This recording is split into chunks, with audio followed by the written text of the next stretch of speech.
Hello guys, welcome to PK motivation my YouTube channel. तो चलिए guys, आज हम महत्वपूर्ण विज्ञान के जो बायोलॉजी विज्ञान के महत्वपूर्ण क्वेश्चन पढ़ने वाले हैं। तो थ्योरिकल क्वेश्चन बहुत ही महत्वपूर्ण क्वेश्चन है जो मध्य प्रदेश पुलिस के लिए बहुत ही कारगर हैं।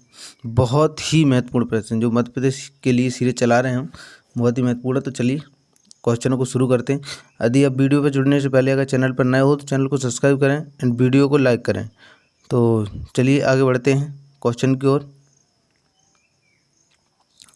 चलिए हमारा पहला प्रश्न रहेगा, श्वसन की क्रिया में किस विधि द्वारा जटिल भोज्य पदार्थों को सरल भोज्य पदार्थों में परिवर्तित किया जाता है। तो इसका आंसर क्या रहेगा? इसका आंसर रहेगा ऑक्सीकरण या अपघटन।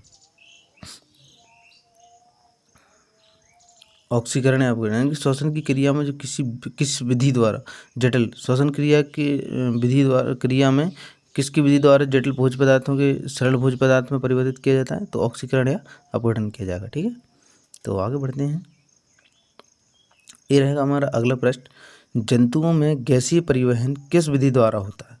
तो जंतुओं में गैसीय परिवहन किस विधि द्वारा होता है? परासरण या विसरण द्वारा। ठीक है, और दूसरा प्रश्न रहेगा, श्वसन में कितने चरण होते हैं। तो श्वसन में कितने चरण होते हैं? श्वसन में होते हैं कितने? 2 चरण होते हैं। तो आगे बढ़ते हैं। अगला प्रश्न कौन सा रहेगा हमारा, मनुष्य के श्वसन तंत्र में सबसे महत्वपूर्ण अंग कौन सा होता है। तो देखिए फ्रेंड, ये हमारा सबसे महत्वपूर्ण प्रश्न रहेगा कि मनुष्य के श्वसन तंत्र में सबसे महत्वपूर्ण अंग कौन सा होता है। तो सबसे महत्वपूर्ण अंग कौन सा होता है? सबसे महत्वपूर्ण अंग कौन सा होता है? हमारा फेफड़ा होता है। यानी कि मनुष्य के श्वसन तंत्र में सबसे महत्वपूर्ण कौन सा अंग होता है? फेफड़ा होता है। अब बात कर लेते हैं हम, नासा छिद्र पीछे की ओर कहाँ खुलता है। तो नासा कहाँ खुलता है? नासा द्वार में। और ये तो फेफड़ा है ही। मनुष्य के श्वसन तंत्र में सबसे महत्वपूर्ण अंग कौन सा है? तो फेफड़ा है। और अगर नासा छिद्र पीछे की ओर कहाँ खुलता है तो इसका सही आंसर क्या हो जाएगा? नासा द्वार में। तो चलिए आगे बढ़ते हैं।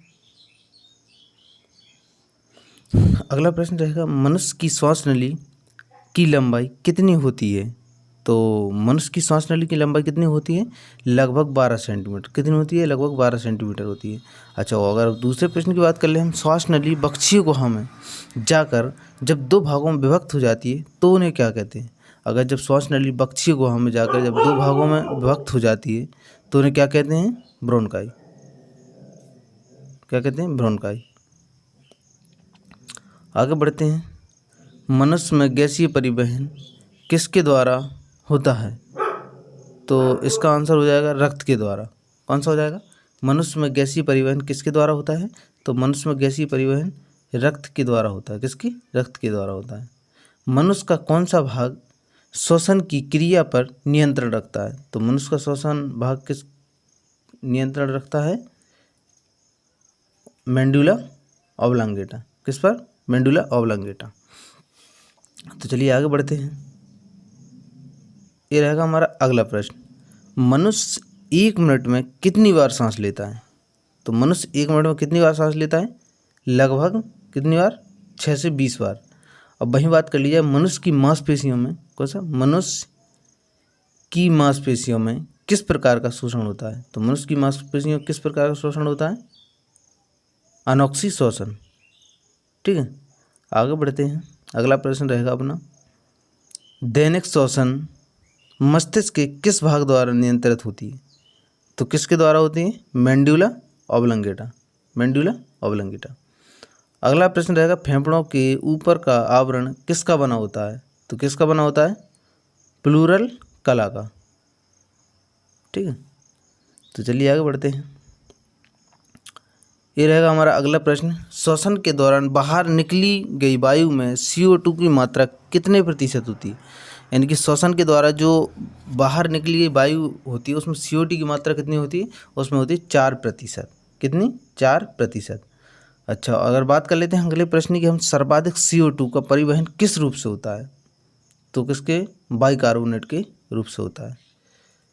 बाइकार्बोनेट।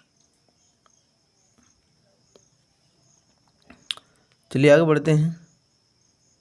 वसा तथा प्रोटीन का श्वसन गुणांक RQ कितना होता है। तो वसा तथा प्रोटीन का श्वसन गुणांक RQ कितना होता है? 1 से कम होता है। 1 से कम। अगले प्रश्न की बात कर लें, सामान्य व्यक्ति में हीमोग्लोबिन की औसत मात्रा कितनी होती है? तो औसत मात्रा हीमोग्लोबिन कितनी होती है? 15 ग्राम प्रति 100 मिली। 15 ग्राम प्रति 100 मिली। आगे बढ़ेंगे। अगला प्रश्न रहेगा हमारा, ग्लाइकोजन या ग्लाइकोलाइसिस की क्रिया कहाँ संपन्न होती है? तो ग्लाइकोलाइसिस की क्रिया संपन्न कहाँ होती है? हमारे साइटोप्लाज्म में। कहाँ पे? साइटोप्लाज्म में। और अगले प्रश्न की बात कर लेते हैं, सांस द्वारा बाहर निकाली गई वायु में ऑक्सीजन कितना प्रतिशत होता है? तो ऑक्सीजन कितना प्रतिशत होता है? 47% कैलोरी।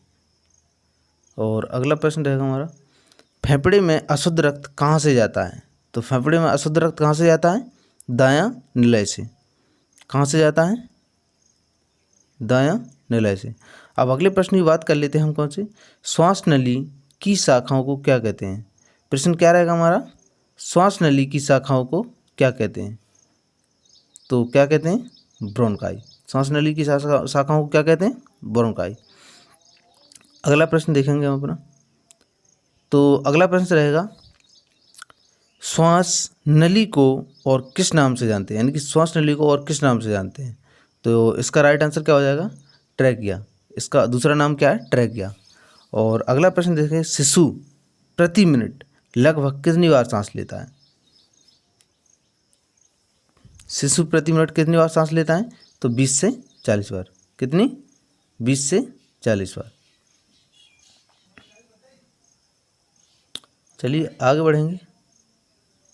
ये रहा हमारा अगला प्रश्न, ऑक्सीजन हीमोग्लोबिन किस रंग का होता है? तो ऑक्सीजन हीमोग्लोबिन किस रंग का होता है? इसका उत्तर रहेगा, ऑक्सी हीमोग्लोबिन लाल रंग का होता है। कैसे? लाल रंग का होता है। ऑक्सी हीमोग्लोबिन किस रंग का होता है? तो ऑक्सी हीमोग्लोबिन लाल रंग का होता है। तो फ्रेंड, मैं उम्मीद करता हूँ आपको ये वीडियो पसंद आई तो वीडियो को लाइक करें एंड चैनल को सब्सक्राइब करना बिल्कुल भी ना भूलें। और जो आपको एक क्वेश्चन दिया गया है लास्ट का, कि प्रश्न है ये, ऑक्सीजन का प्रमुख कार्य क्या है? इसका उत्तर आपको कमेंट बॉक्स में देना है, जो होमवर्क के लिए आपको दिया हुआ है। तो आप इसका आंसर कमेंट में हमें करके बताएं। तो चलिए फ्रेंड, चलते हैं। तब तक के लिए मिलते हैं अगली वीडियो में। तब तक के लिए बाय बाय। तो जय हिंद, जय भारत, राम राम।